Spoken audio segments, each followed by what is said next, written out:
क्या आपको देखिए, सबसे पहले तो हम आप सब पत्रकारों का धन्यवाद करना चाहते हैं कि आप ऐसे हालातों में भी हमारी इस किसान महापंचायत को कवरेज करने के लिए आप यहाँ पहुंचे हो। आप सबका धन्यवाद। दूसरी बात है कि आज की ये जो किसान महापंचायत हुई है, ये नहीं अकेली ये नहीं हुई, इससे पहले यूपी के अंदर भी 1 सितंबर को हुई थी। उससे पहले 27 और 28 की दक्षिण भारत के अंदर 2 बड़ी किसान महापंचायतें हुई हैं और आज ये है हरियाणा के अंदर किसान महापंचायत और 22 को फिर से हरियाणा के पिपली के अंदर फिर से किसान महापंचायत हो रही है। इसका हमारा पर्पज क्या है?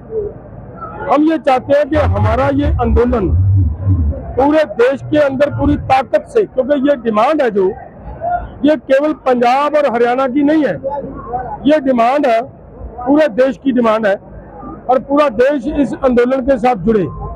और इसके लिए हम अलग अलग जगहों पर जाकर ये किसान महापंचायतें करते हुए अपने किसानों को जागृत करने का, इस आंदोलन के साथ जोड़ने का प्रयास कर रहे हैं और वो लगातार हम करते रहेंगे। और आपको मैं एक बात जरूर बता दूं, आज की जो ये किसान महापंचायत हुई है, इसमें जिस तरीके का व्यवहार हरियाणा की गवर्नमेंट की तरफ से किया गया, भाजपा सरकार की तरफ से हमारे साथ किया गया, वो अति शर्मनाक है और अति निंदनीय है।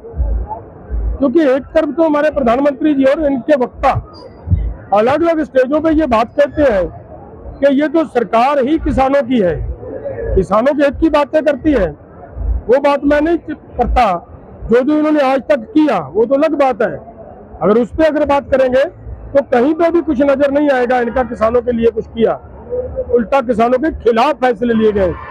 लेकिन आज हम यहाँ पे एक किसान महापंचायत ही करना चाह रहे थे और बिल्कुल पीसफुली होती है पंचायतें, तो इसमें किसी तरह का कोई हिंसा होने की कोई संभावना ही नहीं रहती 1% भी।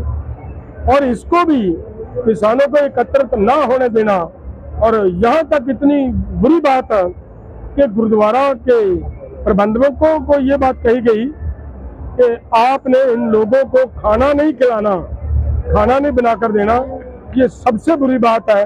इसका मतलब हमारे गुरु घर जो जिनकी एक बहुत पुरानी परंपरा है, पहले पंगत फिर संगत, तो पंगत का मतलब है पहले प्रसादा छके खाना खाए, वो जो चल रही है बहुत लंबे समय से सदियों से चल रही वो परंपरा, उसके ऊपर इन्होंने कब्जा करने का, उसको दबाने का काम किया। उनको यहाँ तक कहा गया कि आपके खिलाफ भी कार्रवाई करेंगे।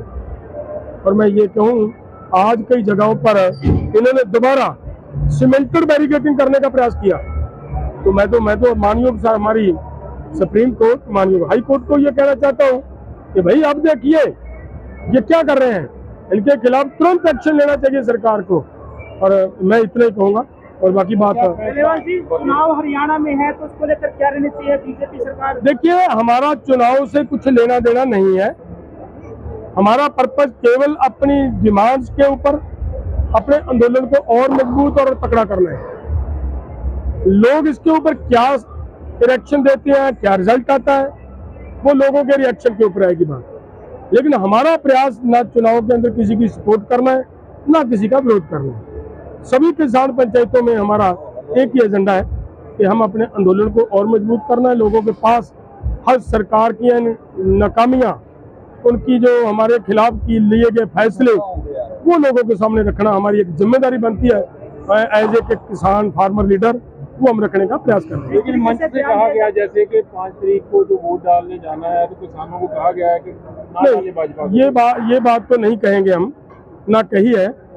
हमारा ये जरूर है कि हम पूरे देश के किसानों को आपके माध्यम से ये जरूर मैसेज देंगे कि पूरे देश के किसानों को कम से कम जिस तरीके की बर्बरता खनौरी और शंभू पे हुई, हमारा एक नौजवान वहां पे इन्होंने शहीद कर दिया और उनकी इन्वेस्टिगेशन भी फेयर नहीं होने दे रहे, वो भी बोल रहे हैं कि हरियाणा का प्रशासन ही करेगा, तो कहां से इंसाफ मिलेगा? तो वो बातें हम लोगों के सामने रखने का प्रयास कर रहे हैं। धन्यवाद।